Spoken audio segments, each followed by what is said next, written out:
Learn English through story and step into a world that changed everything.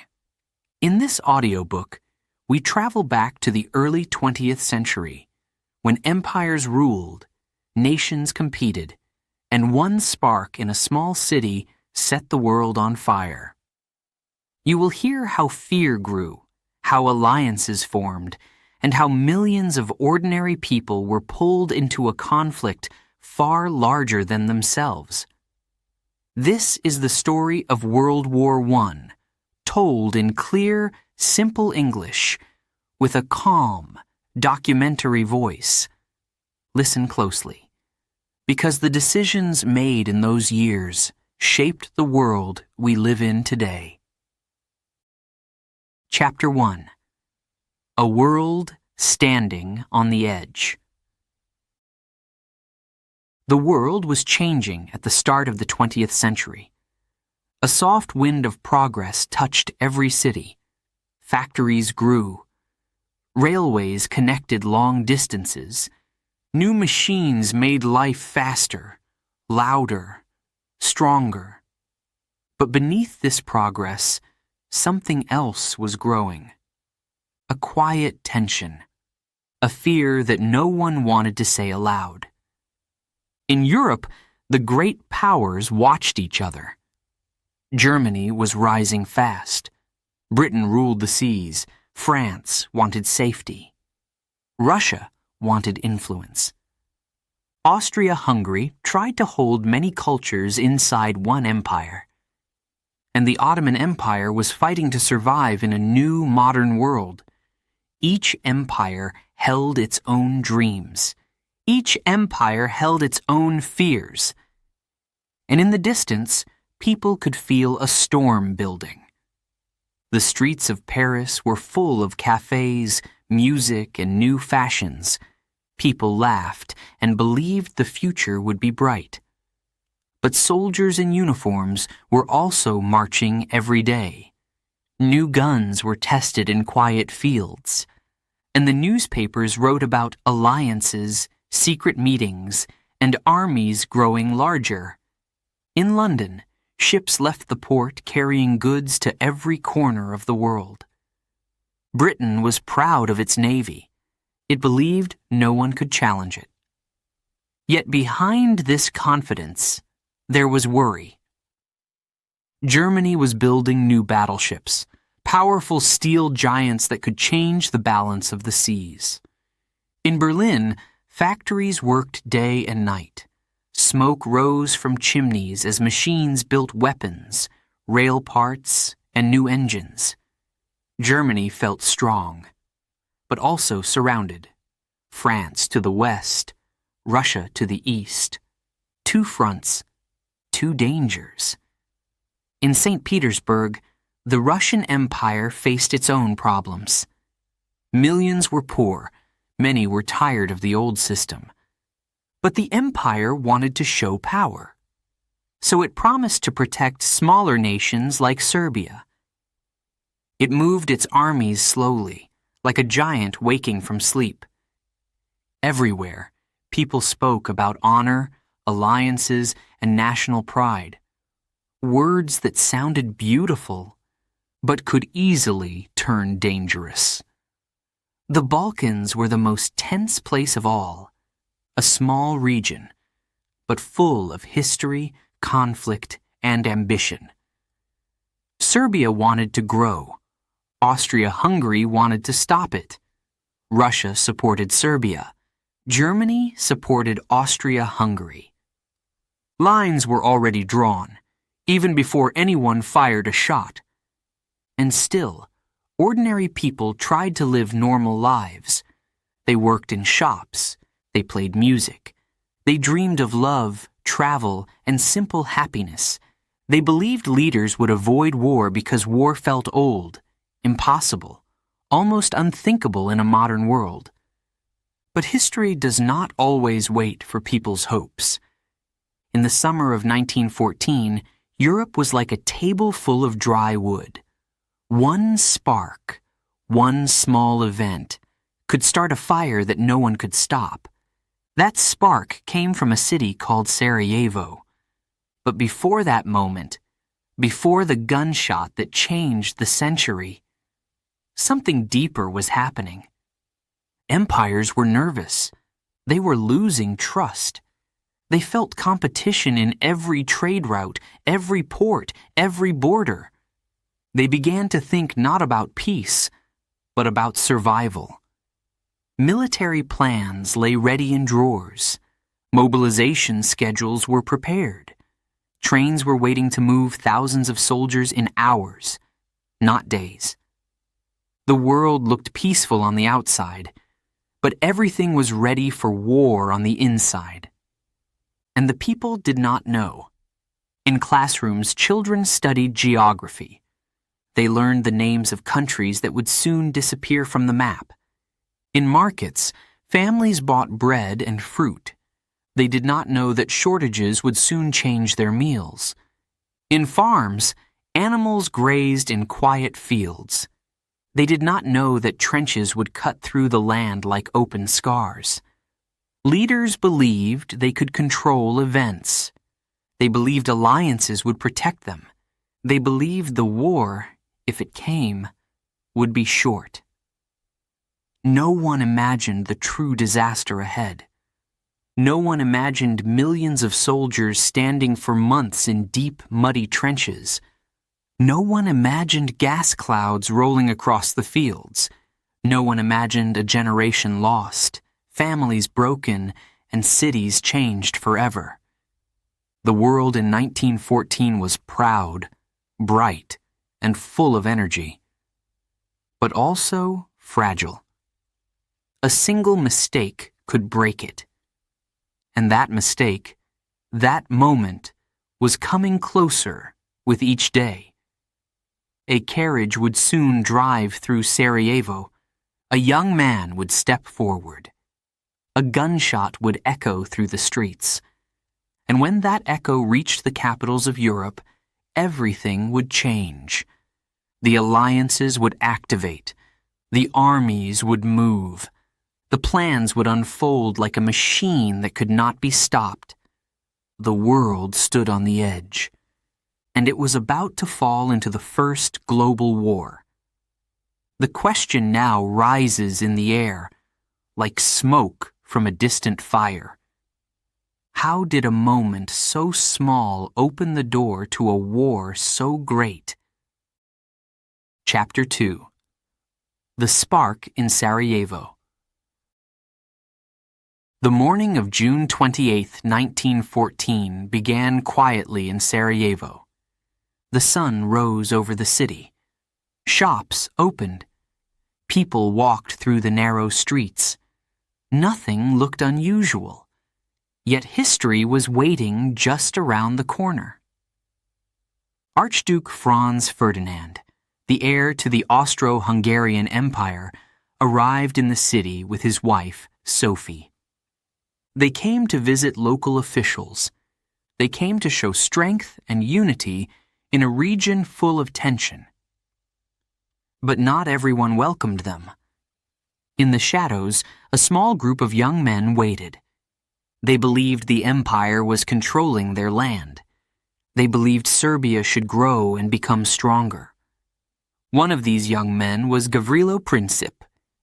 He was quiet, thin, and only 19 years old, but he carried an idea that was bigger than himself, and a gun that could change the world.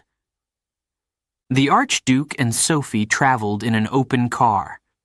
They moved slowly along the river, waving to crowds. Some people cheered. Others watched silently, and somewhere in the crowd, danger waited. The first attacker tried to throw a bomb, but the bomb missed the car. It exploded under the vehicle behind them. Smoke filled the street. People screamed. Soldiers ran. The Archduke raised his hand to calm the crowd. He refused to stop the visit. He wanted to continue. It was a mistake that history would remember. After the failed attack, Franz Ferdinand changed his plans. He wanted to visit the wounded in the hospital. The drivers did not fully understand the new route, and the cars turned into a street by accident. That street was exactly where Gavrilo Princip was standing. He had almost given up. The first attempt had failed. The city was full of police. His moment seemed gone, but fate opened a door. The Archduke's car stopped only a few steps from him. Princip pulled out his pistol. 2 shots broke the morning air. Sophie was hit first, then Franz Ferdinand. The crowd froze. Shouts echoed between the buildings. Soldiers grabbed Princip. People ran in every direction. The Archduke whispered to his wife as she collapsed. He begged her to stay alive. Moments later, both of them lay still. The world had just crossed a line it could not return from. News of the assassination traveled fast. Telegrams moved from Sarajevo to Vienna, from Vienna to Berlin, to St. Petersburg, to Paris, and to London. Each capital reacted with shock and with fear. In Vienna, leaders were angry. They blamed Serbia. They believed the attack was proof that Serbia was a threat to their empire. Some ministers wanted immediate war. Others wanted to wait. But all of them felt pressure to act. In Berlin, Germany promised support to Austria-Hungary. They sent what historians later called the blank check, a message saying, "We are with you. Whatever you choose to do." This support gave Vienna confidence, perhaps too much confidence. In St. Petersburg, Russia watched closely. Russia saw itself as the protector of Serbia. If Austria attacked, Russia felt it must respond. And if Russia moved its armies, Germany would move too. The alliances were no longer just words on paper. They were turning into chains, pulling nations toward conflict. In Paris, France closely followed the German reaction. If Germany supported Austria, France feared it could be next. France had an old promise with Russia. If Russia entered a war, France would join as well. In London, Britain hoped to stop the crisis. But hope was not enough. The government tried diplomacy. They asked for a conference. They asked for calm. But the momentum was already moving. Each empire feared looking weak. Each feared being alone. Each feared losing territory or influence. One event in a small Balkan city had touched the nerves of every major power. Days turned into weeks. Austria-Hungary sent an ultimatum to Serbia. The words were strong. The demands were heavy. Serbia accepted most of them, but not all. For Vienna, that was not enough. On July 28, 1914, Austria-Hungary declared war on Serbia. The fuse was lit. Russia began to mobilize. Germany answered with its own mobilization. France prepared its borders. Britain watched the continent heading toward disaster. Step by step, diplomacy disappeared. Step by step, armies replaced negotiations. Step by step, the world slid toward a war no one could control, and all of it began with a moment. A gunshot from a young man standing on a Sarajevo street. A single act, in a small city, opened the door to the first global war.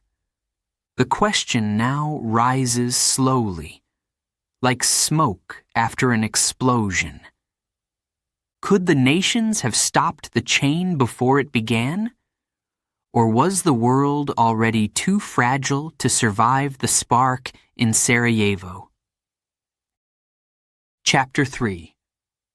A War of Empires.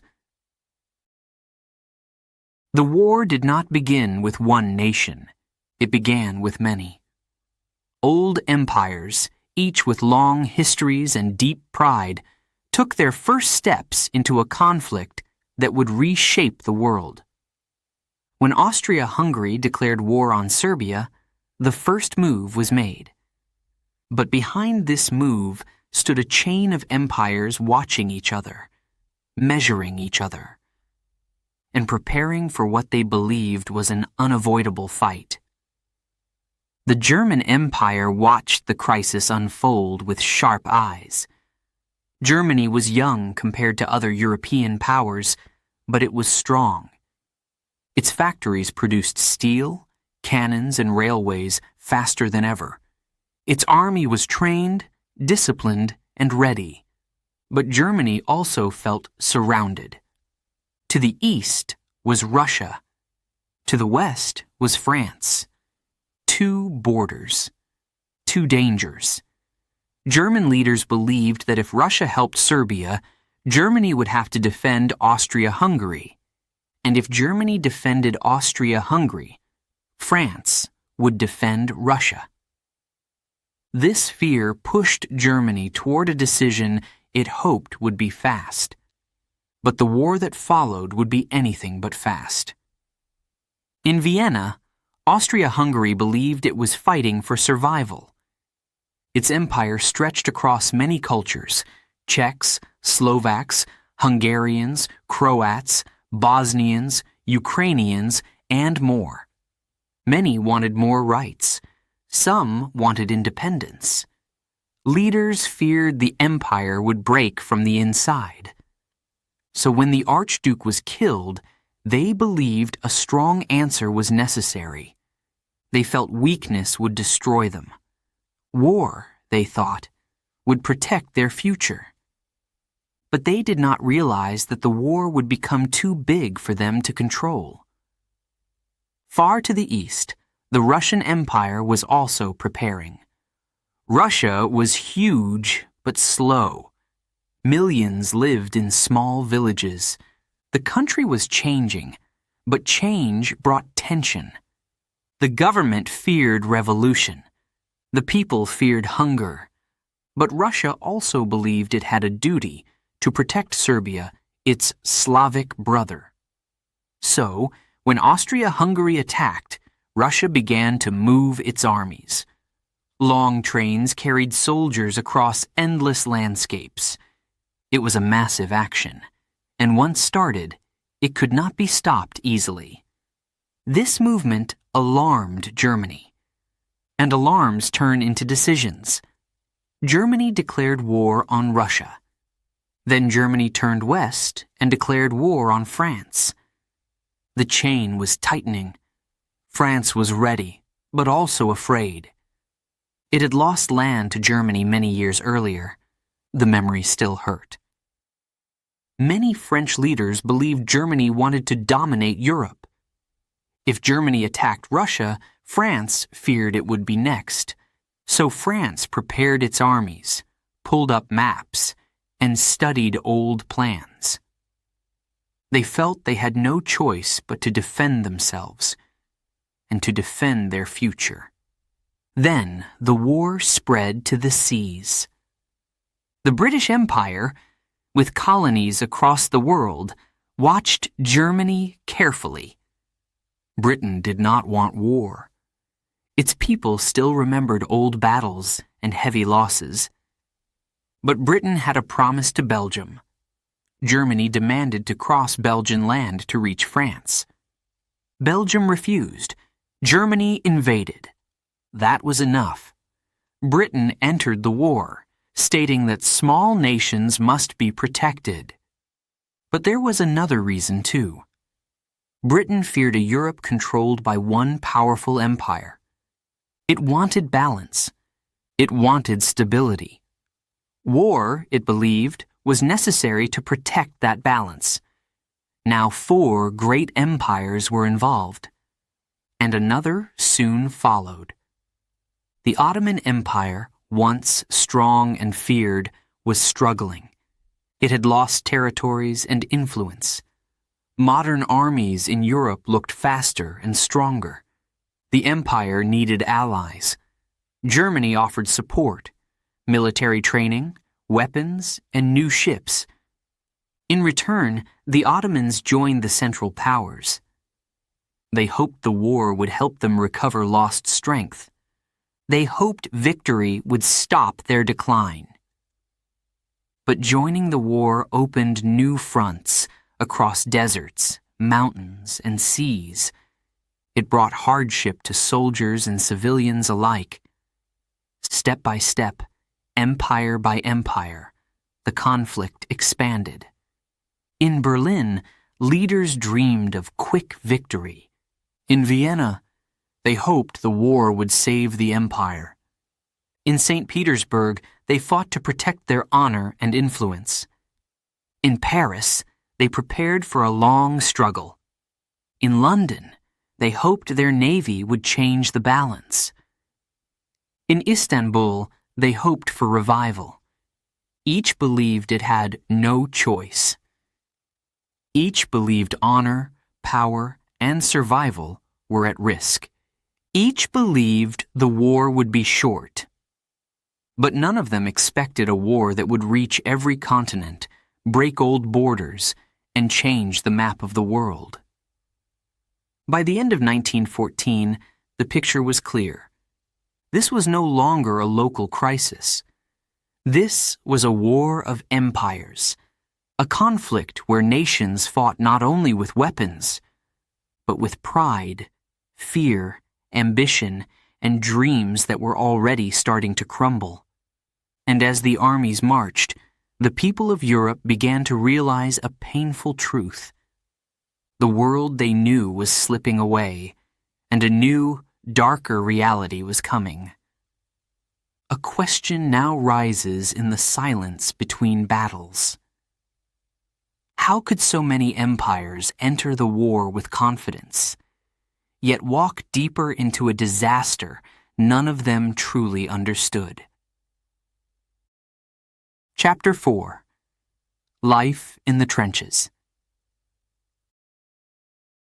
The Western Front was not a place of glory. It was a place of mud, fear, cold nights, and endless waiting. When soldiers first arrived, many thought the war would be fast. They imagined marching forward, winning battles, and returning home before winter. But the trenches taught them a different truth. A trench was a long, deep line cut into the earth, sometimes 2 meters deep, sometimes more. Soldiers lived inside these narrow tunnels for weeks, months, even years. The ground was wet. The walls were rough. The smell of smoke, mud, and sweat filled the air. When rain came, water pooled at the bottom.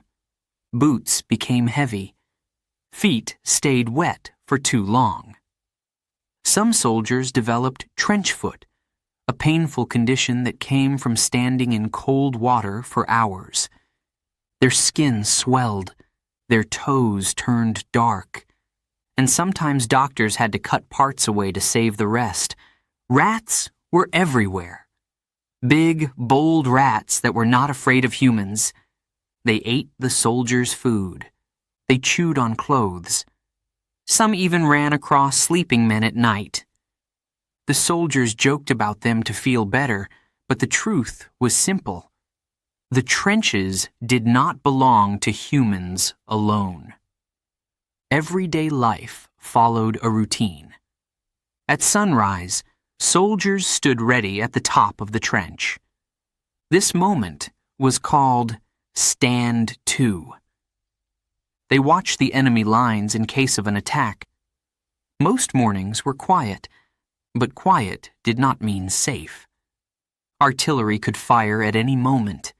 A shell might explode far away, or right beside them. The loud boom shook the ground. Soil and stones flew through the air.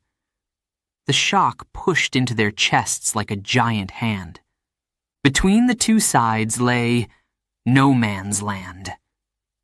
A wide, open space filled with broken trees, tangled wires, and the remains of old battles. Crossing it was almost impossible. Machine guns watched every movement. Snipers waited for any sign of life. Even standing too high could mean death. So the war froze. 2 long lines of trenches. 2 armies only a few hundred meters apart, both waiting for the right moment to move. Food arrived when it could.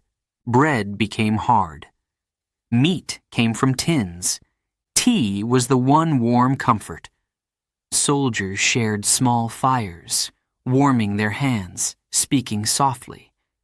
Sometimes they laughed. Sometimes they wrote letters home, pretending everything was fine so their families would not worry. Night brought a different danger. Darkness covered the land. Soldiers repaired walls, carried supplies, or crawled quietly to listen for enemy movements.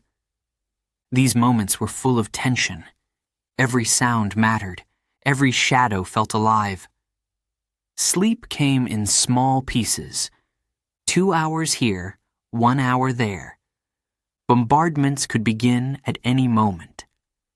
A soldier might wake to the whistle of shells overhead, or to the shout of a commander calling them to defend the trench.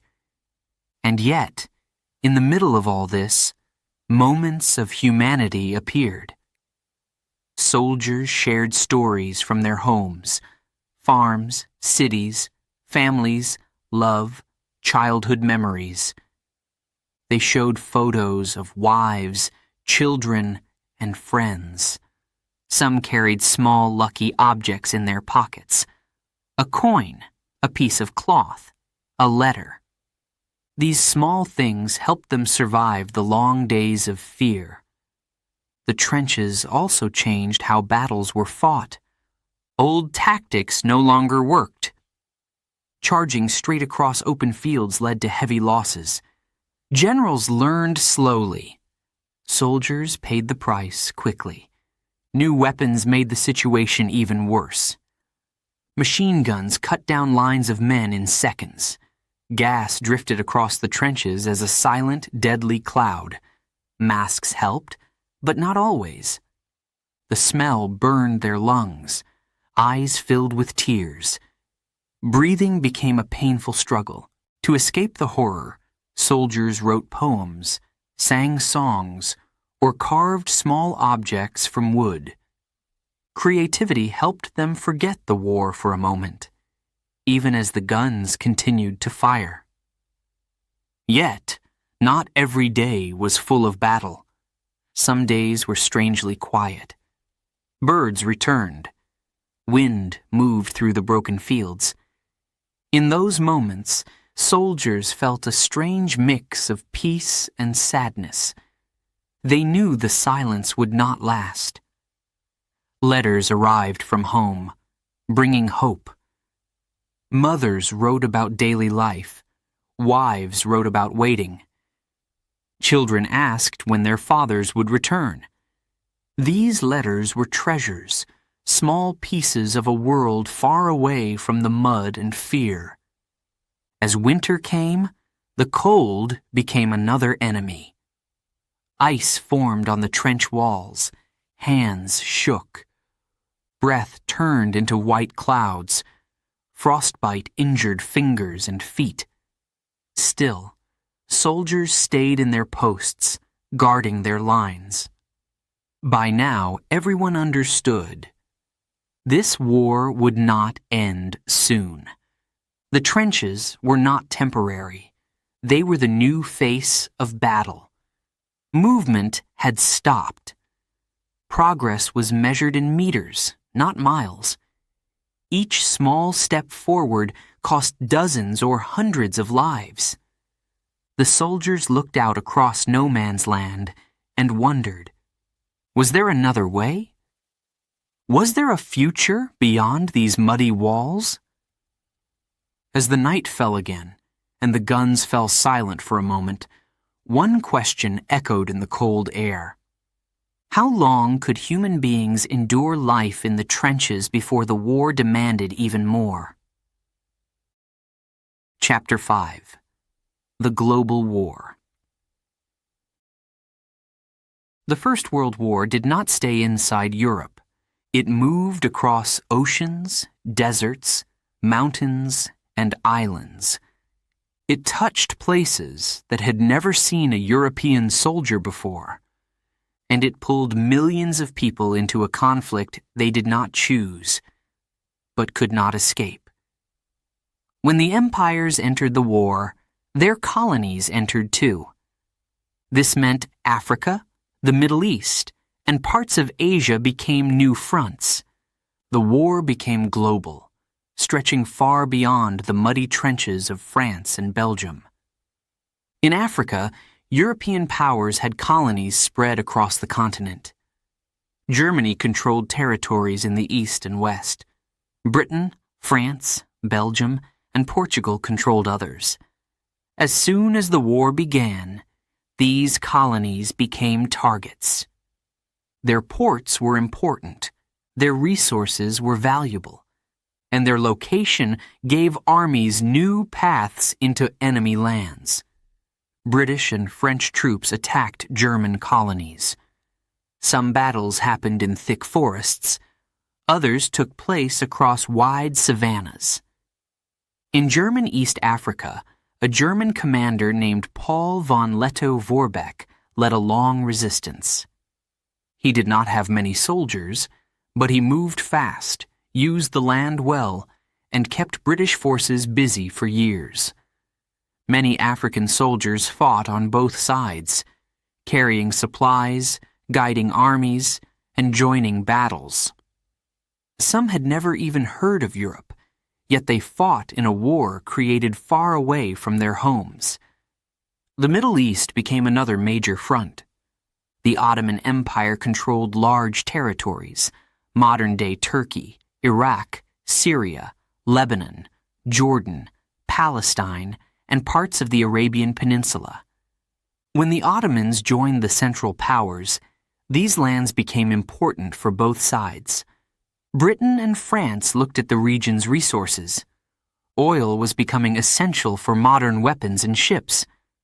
Routes to India, Egypt, and the Suez Canal had to be protected, so the Middle East turned into a battlefield.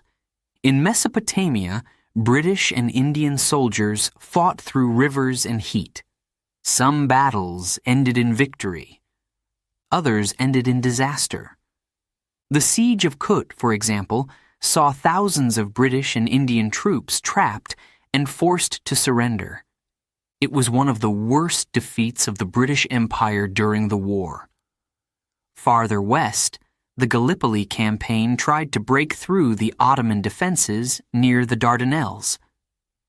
Troops from Australia and New Zealand, the ANZACS, landed on rocky shores under heavy fire.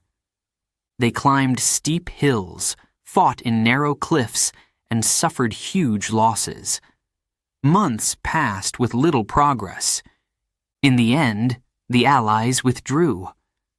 Gallipoli became a symbol of courage and of the terrible cost of a badly planned battle. In the Arabian Peninsula, another kind of war began. Arab tribes sought independence from the Ottoman Empire. With British support, they launched a rebellion.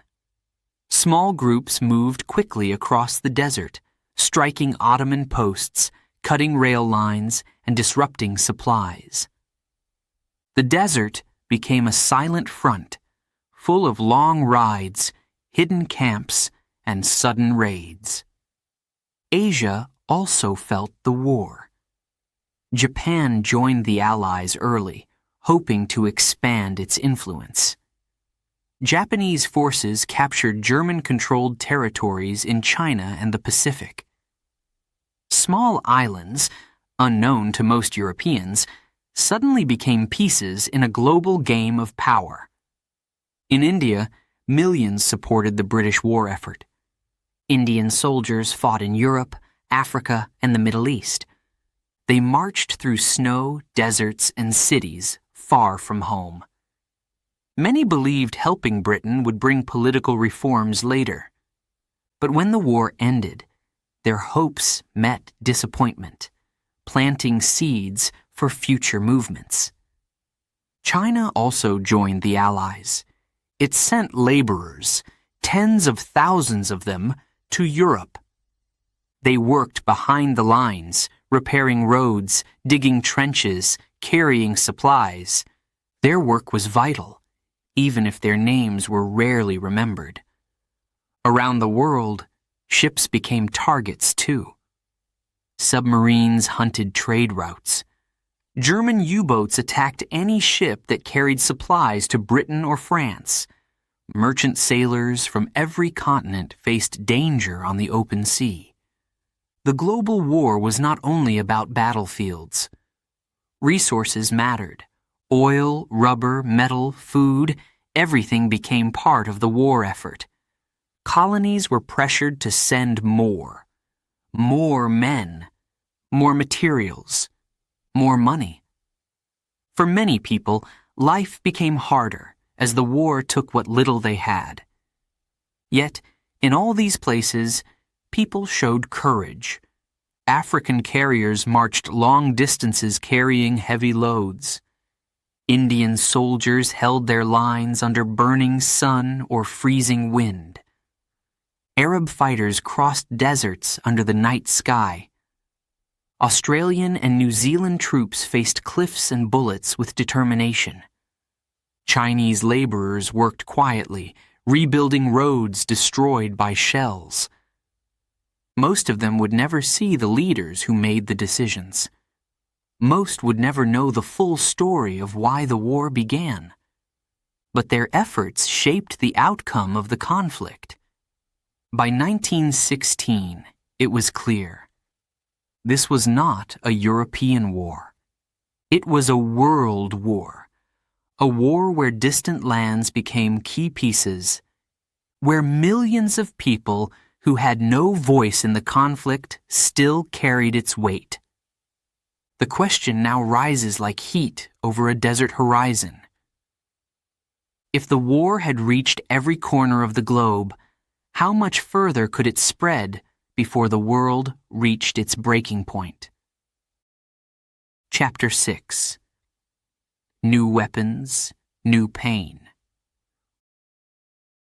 War was always deadly. But World War I brought a kind of danger the world had never seen before. New machines, new chemicals, new ways of killing.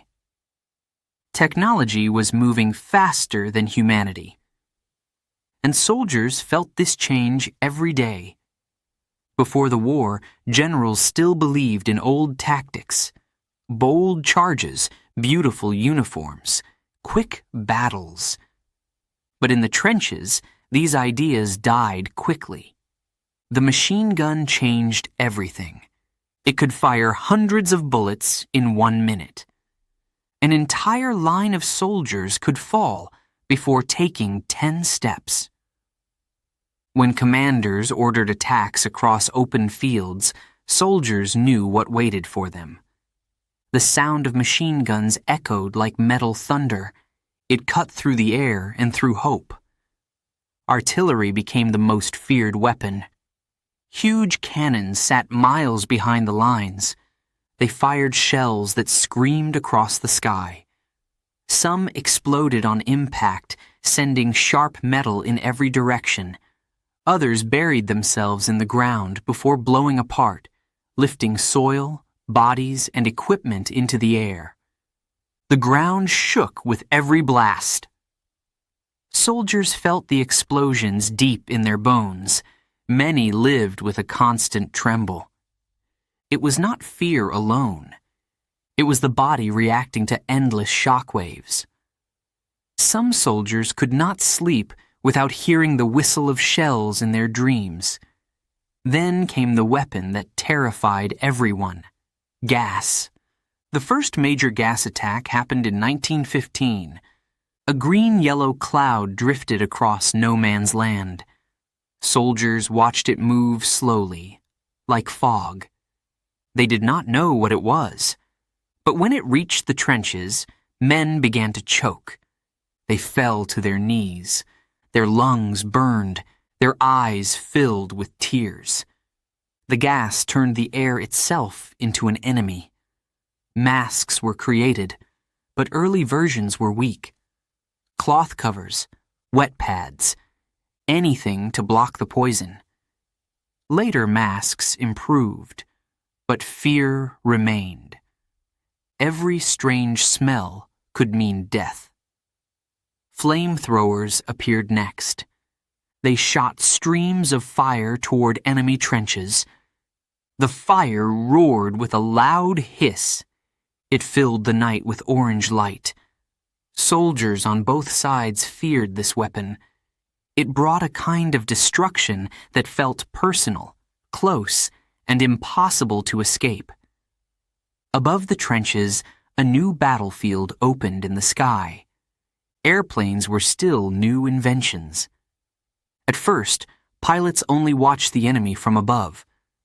But soon, they carried cameras, then pistols, then machine guns.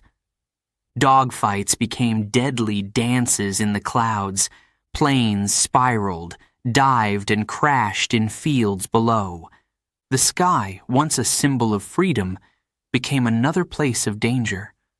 Zeppelins, big, silent airships, flew over cities at night. They dropped bombs on streets where families slept. Lights went out. Sirens called people to shelters. For the first time in history, war reached civilians far from the front lines. On the seas, submarines hunted quietly. German U-boats waited beneath the waves, listening for ships. They fired torpedoes without warning. A single hit could sink a huge vessel in minutes. Sailors, merchants, and passengers faced death in cold, dark water. No one felt safe, not even far from land. Tanks also entered the war. They were slow, heavy, and often broke down. But when they moved, they crushed fences, wires, and fear. Soldiers watched these steel monsters crawl across the battlefield and wondered what war would become in the future. Behind every weapon stood people trying to survive. Medics worked in noisy, crowded stations. They treated wounds so serious that older generations could not imagine them.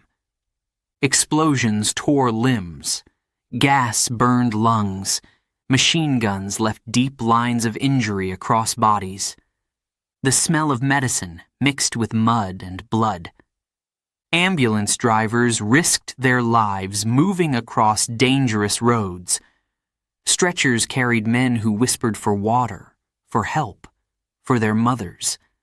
Doctors worked through nights with shaking hands and tired eyes. They saved who they could and closed the eyes of those they could not. Every new invention brought hope for one side and suffering for the other. But in truth, no one won this technological race. Each weapon created more trauma, more fear, more loss. Soldiers began to realize something painful. The war was no longer controlled by generals alone. It was being shaped by machines, cold, powerful, and endless. In the quiet moments between battles, men looked at the strange shapes around them. Broken airplanes, burned fields, twisted metal.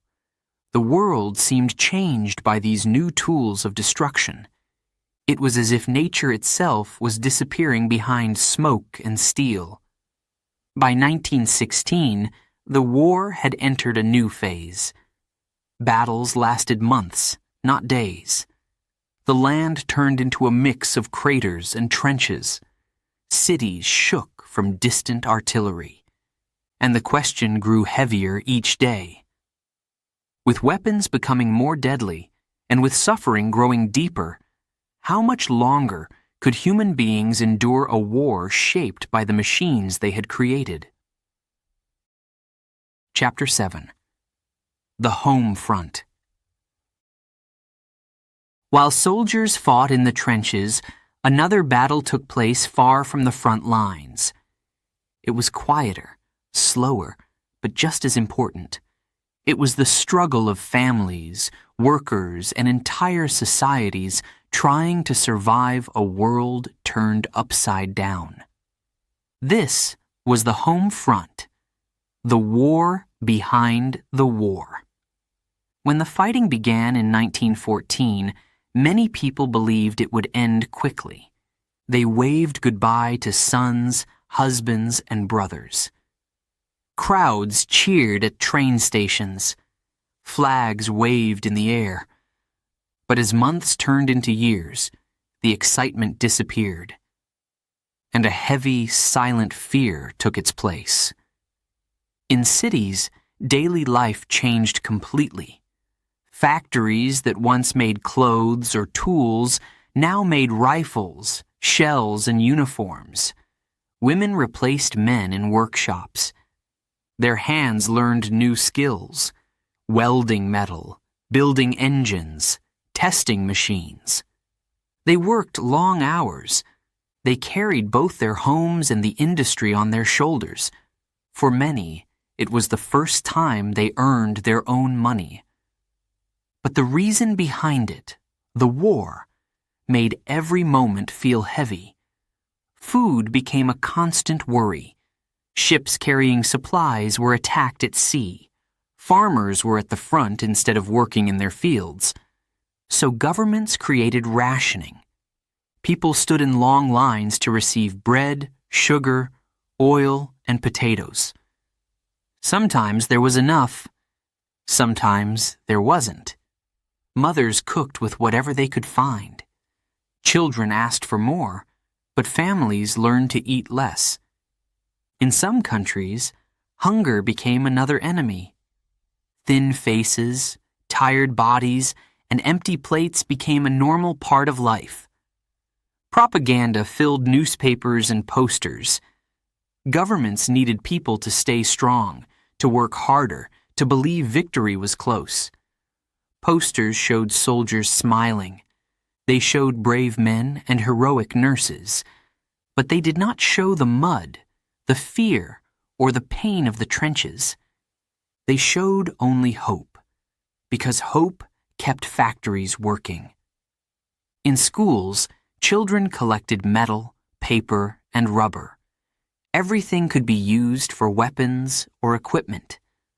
Young boys dreamed of becoming soldiers. Young girls imagined becoming nurses. War stories spread through classrooms. But no one truly understood what war looked like until they were older.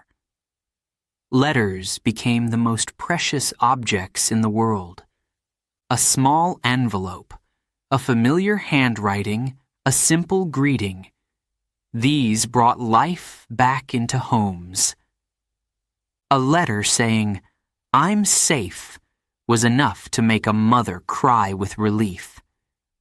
A message saying, "I miss you," gave a wife the strength to keep working. But some letters were different. Some were written by commanders, short, cold, and painful. They said a soldier would not return. They said a father, son, or brother had fallen. And in one quiet moment, a family's world changed forever. In towns and villages, hospitals expanded. Trains brought wounded soldiers back from the front.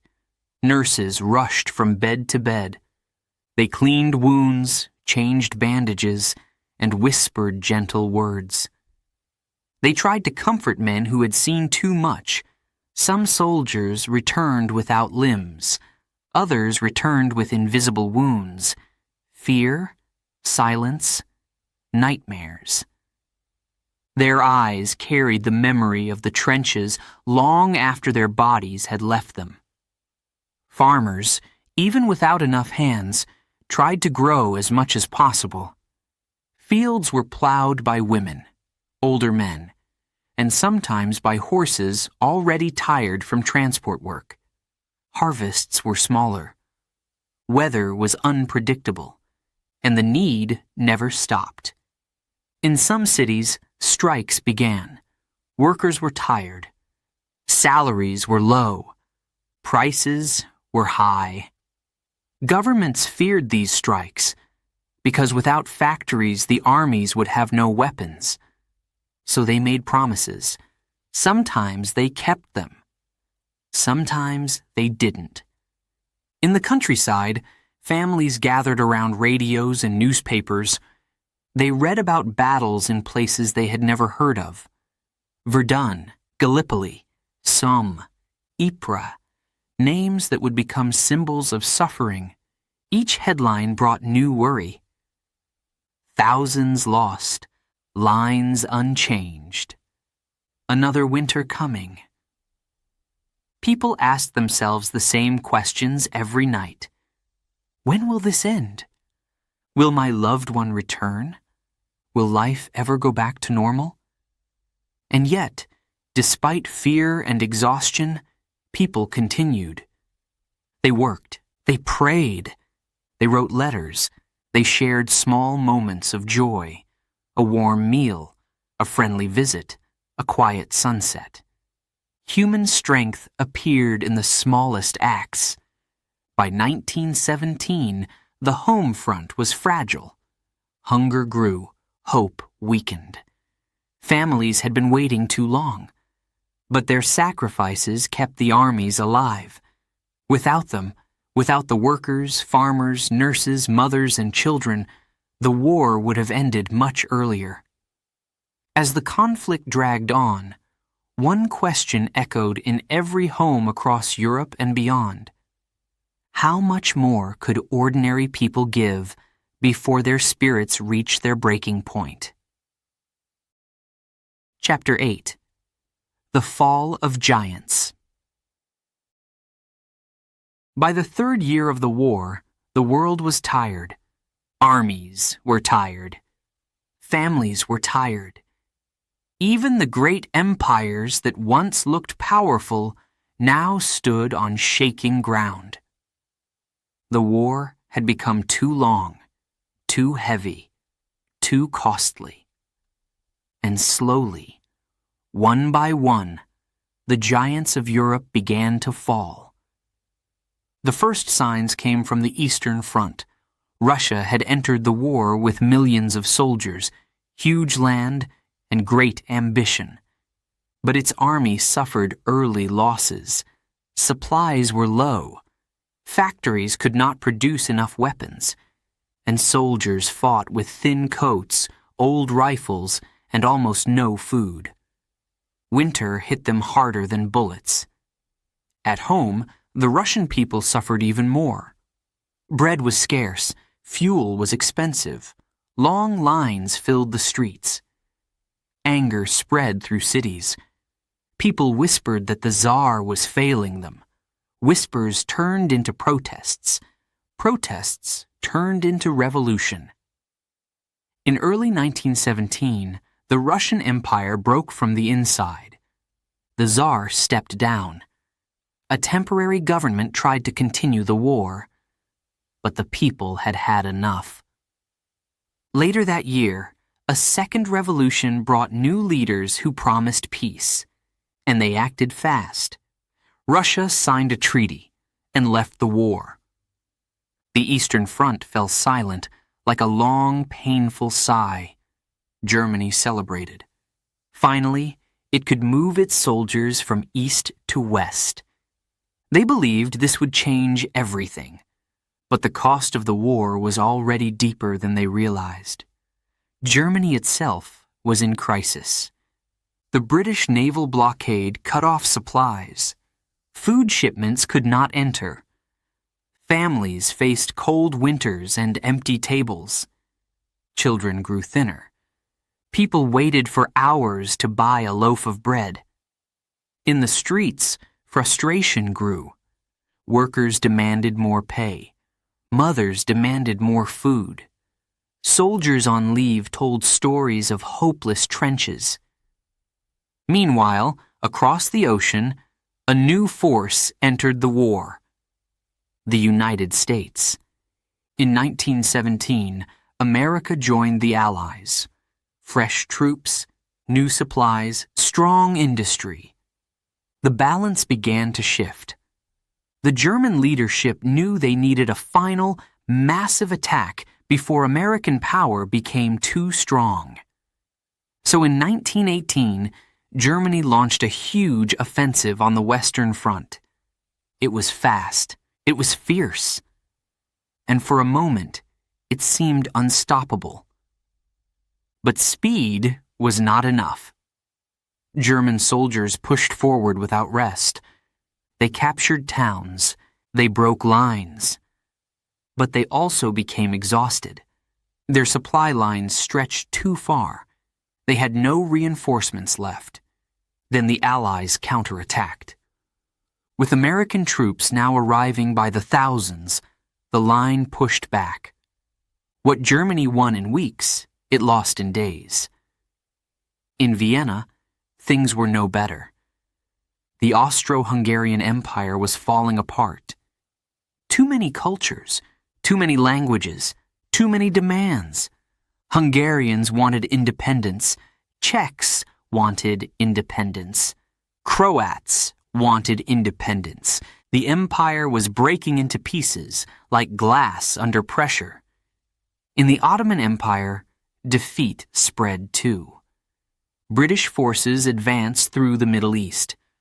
Arab fighters cut railway lines, captured towns, and broke Ottoman control in many regions. The empire, already weak before the war, could no longer defend its long borders. By late 1918, all the Central Powers were collapsing. Germany's navy mutinied. Sailors refused to fight. Workers filled the streets with protests. Leaders argued. And the emperor, Kaiser Wilhelm II, fled the country. In Austria-Hungary, chaos ruled. Emperor Charles could not hold the empire together. New nations declared independence: Czechoslovakia, Hungary, Yugoslavia, Poland. The empire that had lasted centuries simply dissolved in a matter of weeks. The Ottoman Empire signed an armistice. Its leaders watched as their territories fell into the hands of the Allies. The empire that once stretched across 3 continents was now reduced to a fraction of its old size. And Germany, surrounded and exhausted, also signed an armistice on November 11th, 1918. At 11 in the morning, the guns finally fell silent. Cities across Europe heard the news with disbelief. Some cheered, some cried, some simply stood still, unsure how to feel after so much suffering. The old world had ended. Empires that ruled for centuries collapsed. Maps were changed forever. Millions were dead. Millions more were wounded. Families were broken. Economies were destroyed.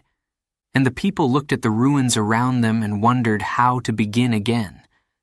But even in that silence, one question remained. If the giants had fallen and the war had ended, what kind of world would rise from their shadows? Chapter 9. The Treaty and the Shadow of Tomorrow. When the guns fell silent on November 11th, 1918, the world felt a strange mix of relief and confusion. The war was over, but nothing felt finished. The land was broken, cities were destroyed, families waited for men who would never return. And the leaders of the victorious nations gathered to decide the future. They met in Paris, a city still carrying the scars of the war. Representatives from many countries arrived with heavy folders, long plans, and strong opinions. The most powerful voices came from Britain, France, and the United States, and they stood at a table that would shape the next century. This meeting became known as the Paris Peace Conference. Its goal was simple in words, but impossible in reality, to build a peace that would prevent another world war. Yet even in peace, nations carried anger, fear, and hope. France wanted security. Its land had been invaded, its towns destroyed. Its people suffered deeply. French leaders believed Germany must pay a heavy price so it could never attack again. Britain had a different worry. It wanted stability in Europe. It also wanted to protect its empire and its trade routes. Britain believed punishment should be strong, but not too strong. The United States, led by President Woodrow Wilson, spoke with idealism. Wilson dreamed of a fair peace. He wanted nations to work together. He proposed a new international organization, the League of Nations, that would help solve conflicts without war. But ideals met reality quickly. Germany was not invited to the conference. It had no seat, no voice. It could only wait to learn its fate. The treaty that finally emerged was called the Treaty of Versailles. It was long, detailed, and heavy with consequences. Germany was blamed for starting the war. It had to accept full responsibility. It had to pay huge reparations, money it could not afford. Its army was reduced to a small force. Its navy was limited. It lost land in Europe. It lost its colonies around the world. For many Germans, the treaty felt like humiliation. They believed it was unfair. They felt punished beyond reason. This anger stayed like a hidden fire, waiting for a future moment to burn. Austria-Hungary, once a mighty empire, disappeared from the map. New countries were born: Austria, Hungary, Czechoslovakia, and Yugoslavia. Borders changed, languages mixed. Old cultures stood alone for the first time. The Ottoman Empire also faced a new reality. Its territories in the Middle East were divided under British and French control. The empire itself shrank, leaving mainly the land of modern Turkey. In Eastern Europe, Poland returned as a nation after more than a century. People were proud, but the borders were not perfect. Many groups lived together without clear unity. This would create problems later. In the Middle East, new boundaries were drawn by people far away, people who did not understand the land, the tribes, or the history. These artificial borders created tensions that would last long after the war. Even the colonies that helped the Allies during the war hoped for independence. India expected political reforms. Arab lands expected freedom. African soldiers hoped for recognition. But most of these hopes were delayed or denied, creating disappointment and future conflict. When the final treaty was signed, some leaders celebrated. Some sighed with relief. And some quietly feared that the peace they created was too fragile. Across Europe, people tried to rebuild their lives. Soldiers returned home with empty eyes. Many could not find work. Factories were damaged. Families were smaller. Streets were filled with widows, orphans, and broken homes. Governments tried to move forward. They rebuilt roads, schools, and hospitals. They tried to restore economies. They promised a better future. But the war left deep scars: physical, emotional, and political. The League of Nations began its work. It wanted to create dialogue instead of battles. It wanted peace through cooperation. But without the support of all major powers, its voice was weaker than hoped. And in the shadows, new fears slowly grew. In Germany, anger about the Treaty of Versailles fed political extremism. In Italy, economic problems and frustration helped new radical movements rise. In Russia, the revolution formed a new system that many nations feared and many admired. The map had changed, but the world's tensions had not disappeared. People hoped the war had taught humanity a painful lesson. They hoped leaders would avoid the mistakes that led to conflict. They hoped such a tragedy would never happen again. But history was not finished. The peace that followed World War I was full of cracks. Small cracks at first. Cracks that would widen over time. And as the 1920s and 1930s came closer, one question slowly echoed through the world. Had the Treaty of Versailles truly ended the war? Or had it quietly planted the seeds of an even greater conflict still to come?